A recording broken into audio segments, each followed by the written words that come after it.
semaine, voici le Nouvelle Information ouvrière. Aujourd'hui, le numéro du 17 octobre 2013. À la une, la mobilisation contre la réforme des rythmes scolaires. À Paris, enseignants et parents se rassemblent devant l'hôtel de ville le 14 octobre pour exiger sa suspension. Et en Essonne, des maires annoncent qu'ils n'appliqueront pas la réforme en 2014. En page 2, un reportage sur le rassemblement du 14 octobre. Il y aura grève à la rentrée, la parole est donnée aux différents syndicats, le sentiment qu'il est possible de faire reculer le maire et le ministre s'affirme. Le combat contre cette réforme s'étend. En Essonne, les maires de 4 communes prennent position pour la non-application de la réforme et en demandent l'annulation.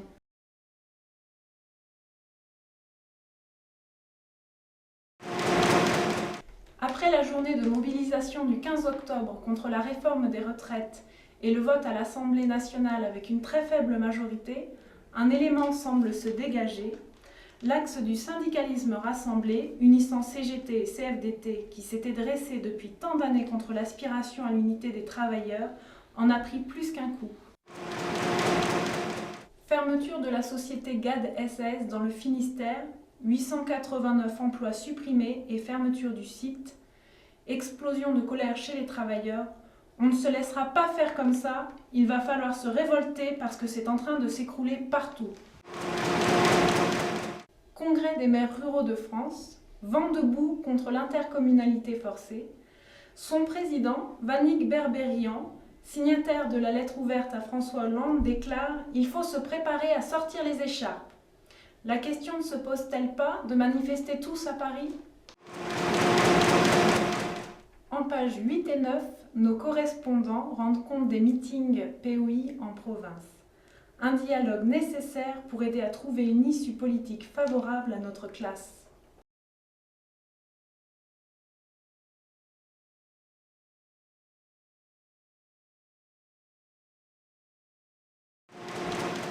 En page 10, États-Unis, 5 questions-réponses sur ce shutdown qui paralyse l'État le plus puissant au monde. Christine Lagarde déclare « C'est une grave secousse dislocatrice pour l'économie mondiale ». Aujourd'hui, la Poste, avec son processus de privatisation, est un modèle de désorganisation qui entraîne la flexibilité des postiers et une dégradation de leurs conditions de travail. Et c'est nous tous au quotidien qui en pâtissons avec une mauvaise distribution du courrier. Ce 9 octobre, les postiers de Chambéry sont entrés en grève totale à l'appel de leurs syndicats CGT, FO et Sud contre la nouvelle réorganisation. C'est pas tout ça, mais rien ne vaut la lecture d'informations ouvrières. Et tous au meeting du POI.